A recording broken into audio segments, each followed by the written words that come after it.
Hello and welcome once again to Commerce Made Easier. In today's lecture of Business Studies of Class 12th, we will continue the previous topic, that was business environment. So we have already learned about the meaning and nature of business environment and its importance.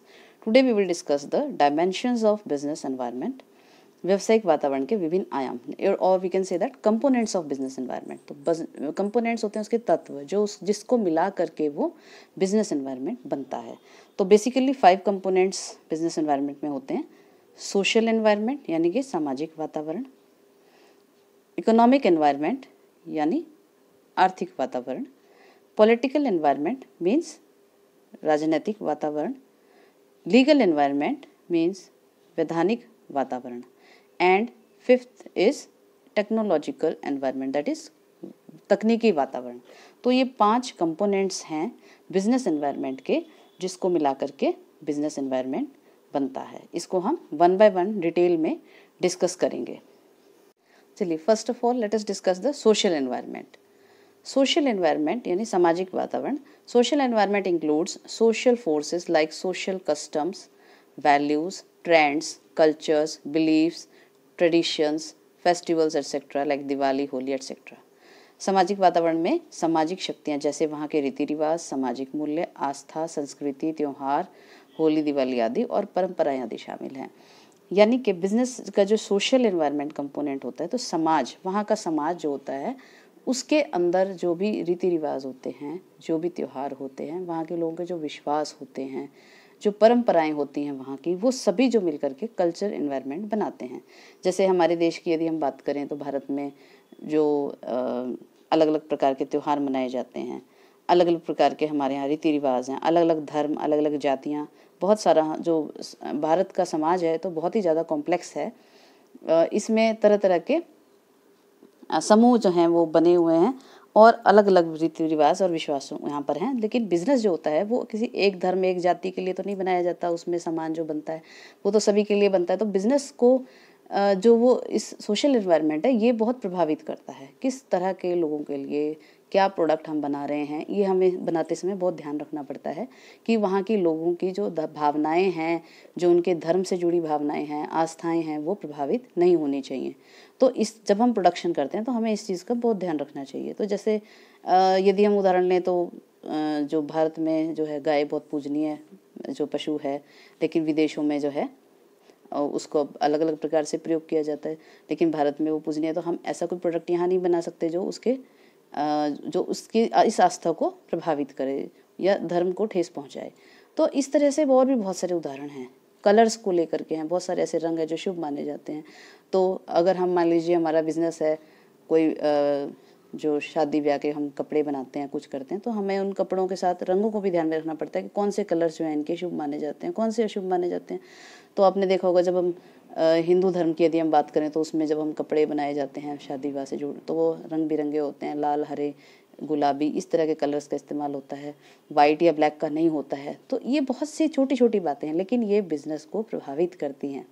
तो business सिर्फ ये नहीं होता कि हमने कुछ बना दिया और बाजार में ऑफर कर दिया और वो बिक गया और हमें पैसे मिल गए. बिजनेस करने के लिए हमें हर चीज़ के छोटे छोटे पहलुओं पर बहुत बारीकी से विचार करना पड़ता है.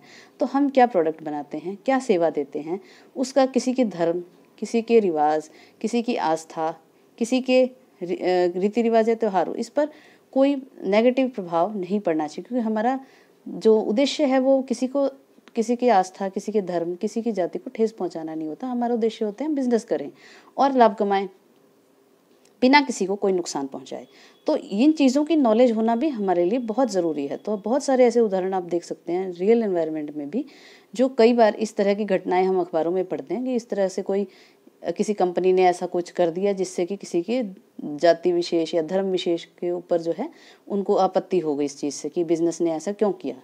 तो इसलिए इस चीज़ का नॉलेज होना बहुत ज़रूरी है कि हम ऐसा कोई भी काम ना करें जिससे कि किसी को कोई ठेस पहुँचे, किसी के धर्म, समाज, रीति रिवाज या किसी तरह की परंपराओं पर किसी तरह का कोई नेगेटिव प्रभाव नहीं पड़े. और दूसरा, जो भी हमारे यहाँ त्यौहार मनाए जाते हैं, जैसे हमारे देश में दिवाली है, होली है, तो उस समय आपने देखा होगा दिवाली में पटाखे हैं, मिठाइयाँ हैं, नए कपड़े पहनने का रिवाज है, घर में रंग रोगन कराने का. तो आपने देखा होगा अचानक से इन चीज़ों की सेल बढ़ जाती है दिवाली के पास, है ना। तो उससे क्या होता है कि उससे बिजनेस को पॉजिटिव जो है इफेक्ट पड़ता है। तो वहाँ के जो, यदि दिवाली ना मनाई जाती तो ये चीज़ें नहीं होती, या होली है तो इसमें रंगों की बिक्री बढ़ जाती है। तो अगर ये त्यौहार नहीं मनाया जाएगा तो ये चीज़ें नहीं होंगी। तो जो त्यौहार भी यदि मनाए जाते हैं, जो रीति रिवाज होते हैं, कोई व्रत है, कोई पूजा है, कोई त्यौहार है, किसी तरह का भी, वो हमारे रहन सहन, रीति रिवाज, खान पान, हर चीज़ को प्रभावित करते हैं। तो वो बिज़नेस को भी प्रभावित करते हैं, क्योंकि बिज़नेस भी हम एक वैक्यूम में रहकर नहीं करते हैं, हम समाज में रह के करते हैं। तो बिज़नेस जो होता है वो समाज के लिए, समाज के लोगों के द्वारा और समाज के लोगों के लिए ही, और समाज में रहते हुए ही हम वहाँ के रिसोर्सेज का प्रयोग करते हैं, वहाँ के संसाधनों का प्रयोग करते हैं। समाज के ही लोग हमारे यहाँ पर फैक्ट्री में काम करते हैं वर्कर्स के रूप में, और समाज के रूप में ही हम कस्टमर्स को जो है, जो समाज का ही हिस्सा होते हैं, उनको ये चीज़ सप्लाई करते हैं। तो समाज की नॉलेज होना हमारे लिए बहुत ज़रूरी होता है। क्या चीज़ हम बनाते हैं, किस तरह के लोगों के लिए बनाते हैं, उनकी धार्मिक भावनाएं, उनकी आस्था या किसी तरह का कोई नुकसान उन्हें ना पहुँचे। इवन उनको जो बिक्री है उसमें हमारा उद्देश्य सिर्फ बिजनेसमैन का ये होता है कि हम प्रॉफिट कमाएं और बिना किसी को नुकसान पहुंचाए, किसी तरह की कोई ठेस ना हो। तो एक बिजनेसमैन के लिए जो सोशल एनवायरनमेंट है उसकी नॉलेज होना बहुत ज़रूरी है। कि हम जो पुराने ज़माने जो होते थे कि जब आपने कुछ बना दिया और बेच दिया, आजकल का कस्टमर बहुत कॉन्शियस है, वो हर चीज़ का नफ़ा नुकसान और हर चीज़ के बारे में ध्यान से, बारीकी से सोचकर ही निर्णय लेता है कि उसे वो प्रोडक्ट लेना है या नहीं लेना है। तो इसलिए जो सामाजिक, हम कहाँ बेच रहे हैं प्रोडक्ट, किस तरह के कस्टमर के लिए बना रहे हैं, तो इंडियन कस्टमर्स, अमेरिकन कस्टमर्स या कोई और देश के कस्टमर्स, सब में अंतर होता है। वहाँ के रीति रिवाज की नकल हम यहाँ नहीं कर सकते, वहाँ के प्रोडक्ट्स यहाँ नहीं चल सकते। तो आपने देखा होगा बहुत सारे ऐसे, अब रियल लाइफ एनवायरनमेंट से अगर हम उदाहरण लेते हैं, रियल लाइफ एग्जांपल्स लेते हैं, तो आपने देखा होगा जो कोल्ड ड्रिंक्स विदेशों में बनती हैं और जो भारत में बनती हैं उसमें बहुत अंतर होता है। विदेशों में कम मीठी कोल्ड ड्रिंक्स को पसंद किया जाता है, भारत में ज़्यादा मीठी कोल्ड ड्रिंक्स को पसंद किया जाता है। तो उसके हिसाब से यहाँ की जो कंपनीज़ के, जो यहाँ के प्लांट्स हैं, वो यहाँ के लोगों के टेस्ट के हिसाब से प्रोडक्ट को बनाते हैं। तो मॉडिफिकेशंस उन्होंने कर दिए हैं। तो यदि वो मॉडिफिकेशन नहीं करेंगे तो वो चीज़ यहाँ पर नहीं बिकेगी। तो यहाँ के लोगों के टेस्ट, तो खाने पीने की चीज़ों में भी आप देख सकते हैं बहुत सारे जो फॉरेन के फूड आइटम्स हैं उसमें भी यहाँ के भारतीय टेस्ट के हिसाब से बदलाव किए जाते हैं। कि यहाँ के लोगों के जो टेस्ट है, यहाँ के लोगों की जो पसंद है, उसके हिसाब को यदि हम ध्यान में नहीं रखेंगे और सिर्फ अपने प्रोडक्ट पे कॉन्सेंट्रेट करेंगे कि हमने ये चीज़ बनाई है, ये बहुत अच्छी है, और हम इसी को एज इट इज़ बेचेंगे, तो वो चीज़ ज़्यादा नहीं चल पाएगी।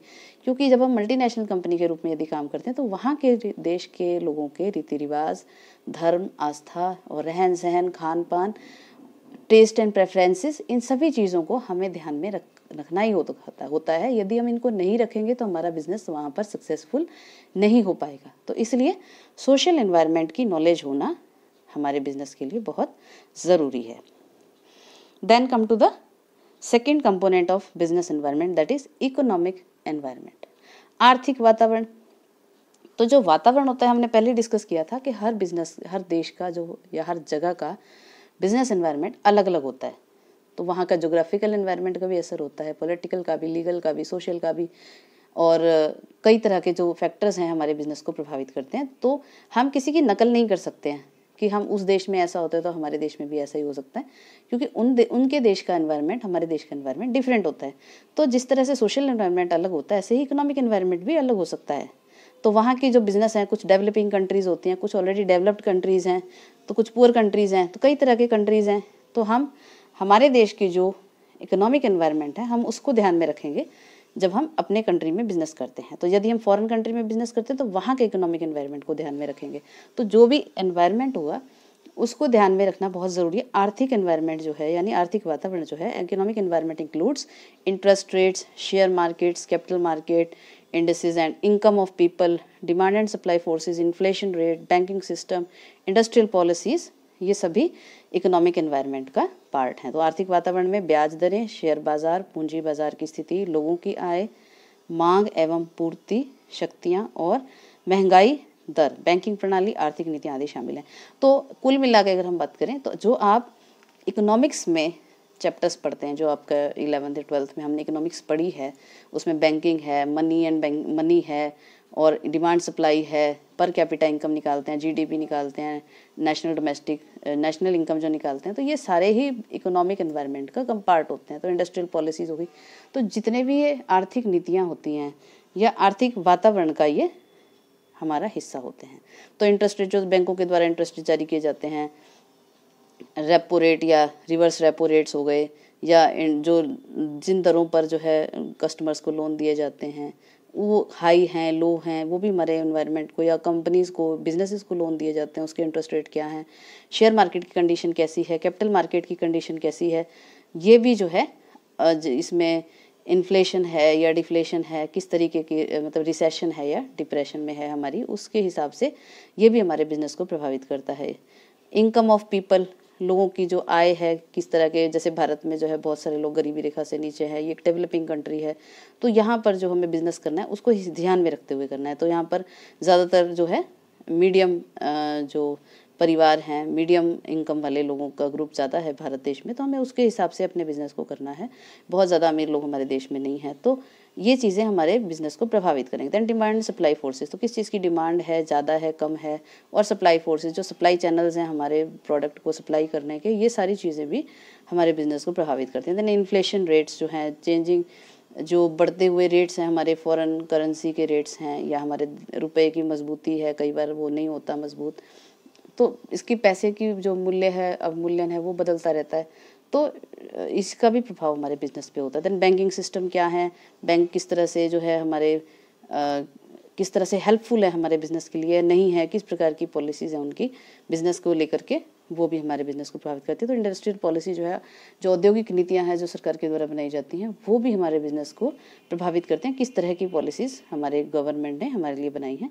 तो इकोनॉमिक एनवायरनमेंट जो होता है, जो ओवरऑल प्रिवेलिंग एनवायरनमेंट भी होता है उस इंडस्ट्री में, जो एक रिवाज है, जो चलन है आर्थिक चीज़ों के बारे में, वो भी हमारे बिजनेस को प्रभावित करता है। तो इस तरह से कुल मिलाकर के जो आर्थिक वातावरण है, मनी से रिलेटेड, डिमांड से रिलेटेड, सप्लाई से रिलेटेड, वो पूरा एनवायरनमेंट जो है वो जो हमारे बिजनेस को पॉजिटिवली भी और नेगेटिवली भी दोनों तरीके से प्रभावित कर सकता है। तो जैसे मैंने आपको पहले उदाहरण दिया था कि अभी जो हमारे लिए माइक्रो, स्मॉल और मीडियम एंटरप्राइजेस के लिए जो कल घोषणाएं की गई हैं हमारे फाइनेंस मिनिस्टर्स के द्वारा, और उसका पॉजिटिव इफेक्ट हमारे छोटे उद्योगों पर पड़ेगा।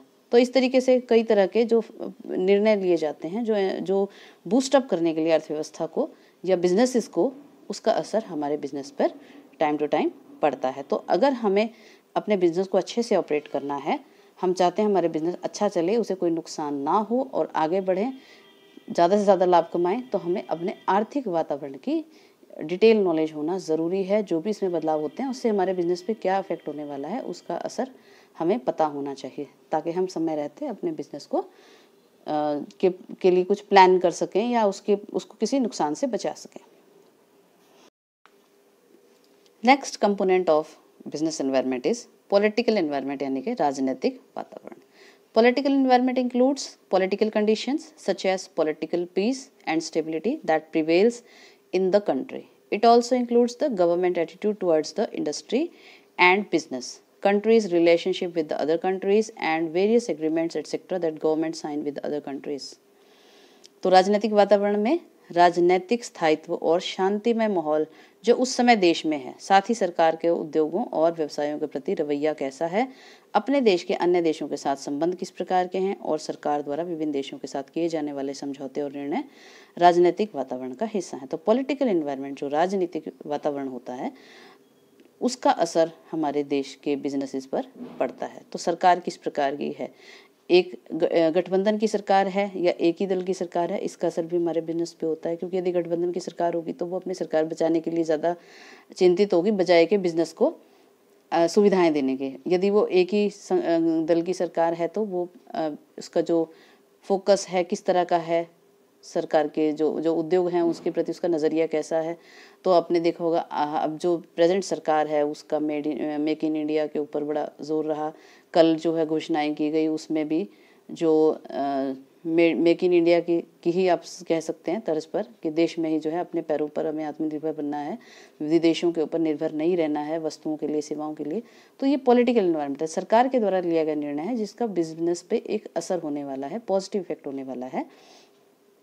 जो घरेलू उद्योग हैं उनको बूस्टअप मिलेगा, कुटीर उद्योग हैं, स्मॉल मीडियम जो बिजनेसेस हैं उनको बढ़ावा मिलेगा। तो सरकार के द्वारा लिया गया निर्णय है ये, उसका असर हमारे बिजनेस पे होता है। तो उस समय का जो देश का आर्थिक जो उसका माहौल है, राजनीतिक माहौल किस प्रकार का है, वहाँ पर सरकार किस प्रकार से काम करती है उसका असर भी हमारे बिजनेसेस पर होता है। तो सरकार स्थायी है तो यदि उसके गिरने का डर है, उसका असर आपने देखा होगा सीधा शेयर मार्केट्स के ऊपर होता है। किस तरह से वो कल जिस तरह से घोषणाएं हुई तो एकदम से जो है शेयर मार्केट अप हो गई है। तो अगर कोई नेगेटिव इफेक्ट होता है इस तरीके का, सरकार में कोई उथल पुथल होती है तो उसका नेगेटिव इफेक्ट हमारे देश के ऊपर होता है, हमारी इंडस्ट्री के ऊपर होता है। और सरकार का नज़रिया किस तरह से, तो सरकार किस तरह की नीतियां बनाती है बिजनेस के लिए, उसको बूस्ट अप करने के लिए, या पॉजिटिव सोचती है या नेगेटिव सोचती है, किस तरीके का वो पैकेज देती है, बजट देती है, ये सारा असर जो है हमारे बिजनेसेस के ऊपर होता है। फिर हमारे देश के संबंध दूसरे देशों के साथ कैसे हैं, तो सरकार जो राजनीतिक संबंध होते हैं जो हमारे दूसरे देशों के साथ, पड़ोसी देशों के साथ होते हैं, अन्य देशों के साथ होते हैं, जो एग्रीमेंट्स साइन किए जाते हैं सरकार के द्वारा, बिजनेस की डील्स होती हैं सरकार में देशों के बीच में, उसका असर भी हमारे बिजनेसेस के ऊपर होता है। क्योंकि उससे हमारे, मान लीजिए कि सरकार ने दूसरे देश के साथ अच्छा बिजनेस डील साइन किया कि हमारे देश में आसानी से वो आकर के बिजनेस कर सकते हैं, हम उनके देश में जाकर आसानी से बिजनेस कर सकते हैं, इससे इम्पोर्ट एक्सपोर्ट को बढ़ावा मिलता है, या हमारे देश का बिजनेस जो है दूसरे देशों में जाकर के बिजनेस कर सकता है। तो इस तरीके से जो सरकार का रवैया है, सरकार का नज़रिया है, सरकार के द्वारा जो भी कदम उठाए जाते हैं बिजनेस इंडस्ट्री को बूस्टअप करने के लिए, वो सारा असर हमारे बिजनेस पे होता है। तो सरकार का जो राजनीतिक वातावरण होता है इसका इफेक्ट भी हमारे बिजनेस पे होता है। तो आपने देखा होगा कई बार यदि हमारे संबंध, सरकारी जो राजनीतिक संबंध है किसी देश के साथ खराब हो जाते हैं तो हमारा सबसे पहले जो बंद किया जाता है वो व्यापार बंद किया जाता है। तो उद्योग धंधे सारे जो ट्रेड रिलेशंस होते हैं वो सबसे पहले समाप्त किए जाते हैं। तो ये एक नेगेटिव इफेक्ट हो गया। यदि हमारी सरकार किसी देश के साथ एक अच्छे संबंध बनाने के लिए उनकी देश के कंपनीज़ को इनवाइट करती है, या हमारे देश की कंपनीज जो हैं दूसरे देश में जाकर के अच्छे से बिजनेस कर सकती हैं, उसको बढ़ावा मिलता है, तो ये एक पॉजिटिव इफेक्ट हो गया पॉलिटिकल रिलेशंस का बिजनेस के ऊपर।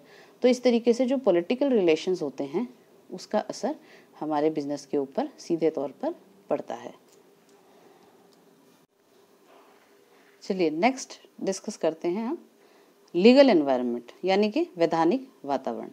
Legal environment includes various laws passed by the government and orders passed by the courts, commissions and agencies of the government at center, state and local level. तो वैधानिक वातावरण में सरकार द्वारा बनाए गए कानून, कोर्ट के द्वारा दिए गए फैसले, कमीशन एजेंसियों या सरकारी एजेंसियों द्वारा बनाए गए नियमों जो केंद्र, राज्य या स्थानीय स्तर पर बनाए गए हों शामिल होते हैं।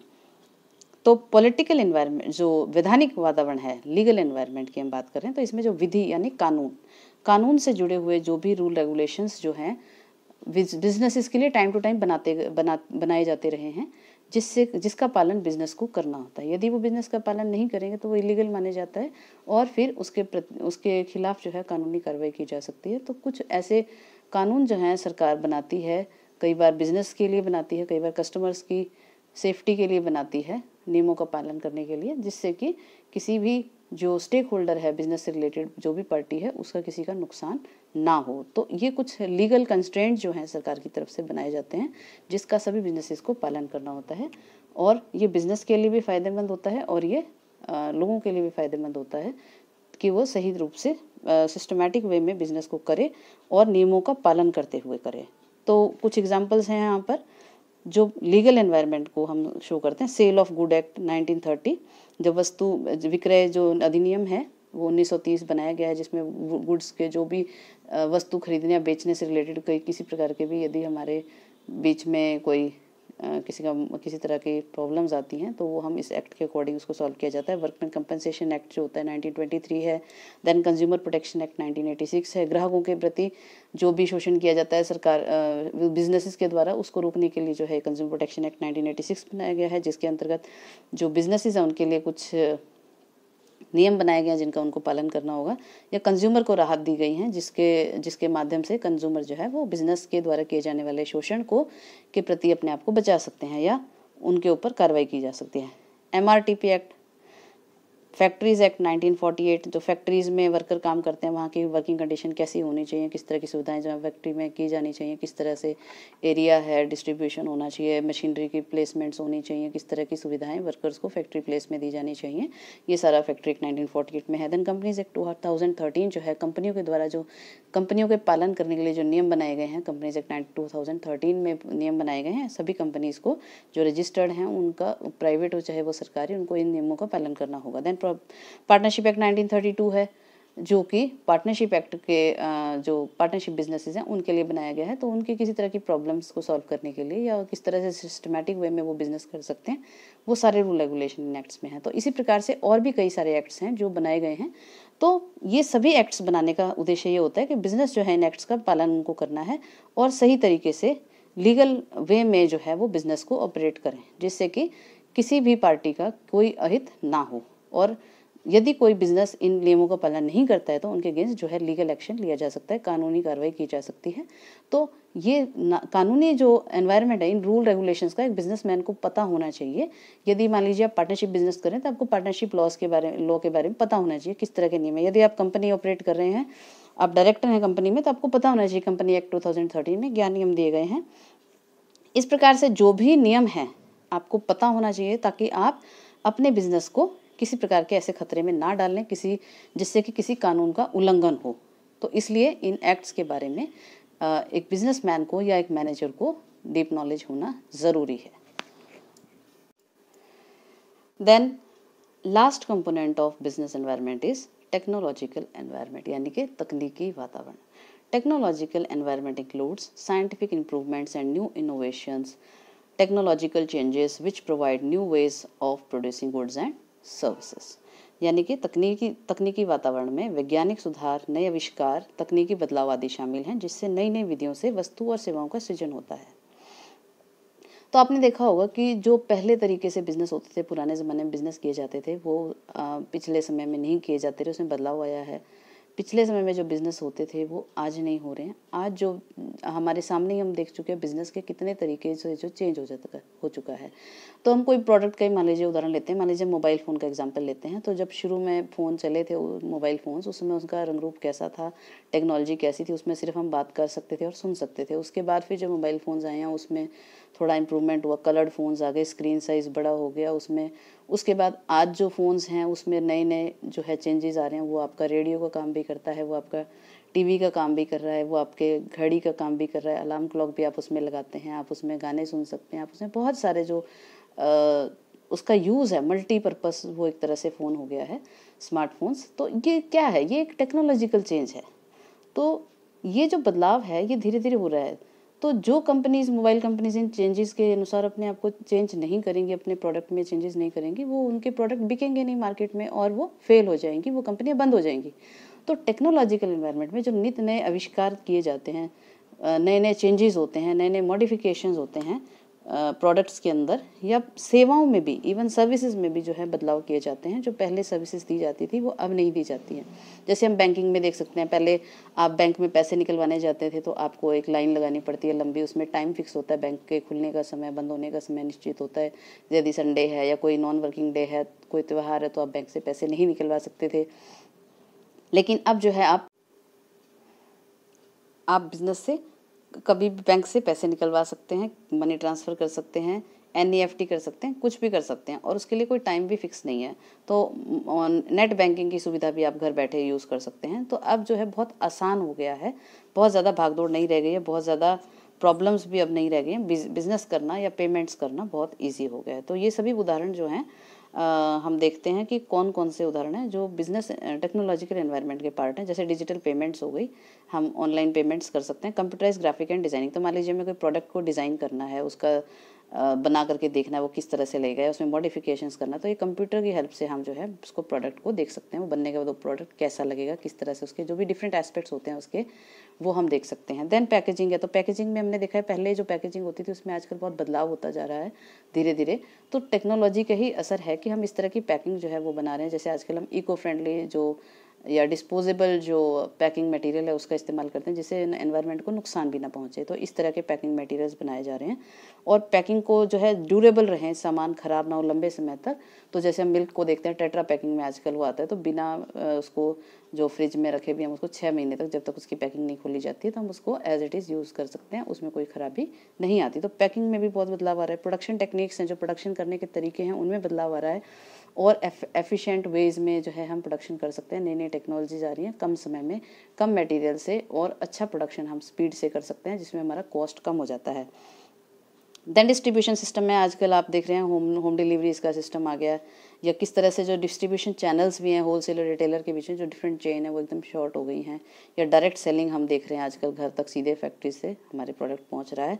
तो डिस्ट्रीब्यूशन सिस्टम जो है वो उसकी किस तरह से उसका कस्टमर तक वो पहुंचेगा, किस तरह से वो पेमेंट होगी, ये सारा सिस्टम जो है वो डिस्ट्रीब्यूशन चैनल, इसमें भी बदलाव आ रहा है। टेली कम्युनिकेशन है देन, तो ये जो हमारा कम्युनिकेशन है, फीडबैक जो लिया जाता है कस्टमर से, या बिजनेस टू बिजनेस जो है, कस्टमर टू कस्टमर जो हमने डिफरेंट पढ़े थे, वो सारी चीज़ें हम कंप्यूटर की हेल्प से या डिफरेंट इंटरनेट सर्विसेज की हेल्प से हम कर सकते हैं।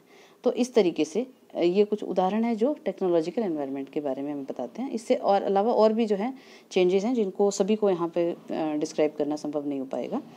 तो ये सारे जो 5 हमने पढ़े आज कंपोनेंट्स ऑफ बिजनेस एनवायरनमेंट, बहुत ही इंपॉर्टेंट है। मेन 5 कंपोनेंट्स हैं जिनमें निरंतर बदलाव होता रहता है, और ये बदलाव, इसकी समझ होना एक बिजनेसमैन के लिए बहुत ज़रूरी है, क्योंकि यदि वो इन कंपोनेंट्स के बारे में उसको नॉलेज नहीं है, बिजनेस एनवायरनमेंट की नॉलेज नहीं होगी, और तो वो टाइमली एक्शन नहीं ले पाएगा, अपने बिजनेस को किसी भी भविष्य में होने वाले खतरे से या नुकसान से अपने बिजनेस को बचा नहीं पाएगा। और इसी तरीके से बिजनेस में आने वाले जो अच्छे अवसर हैं, अपॉर्चुनिटीज़ हैं, उनका फ़ायदा भी वो नहीं ले पाएगा।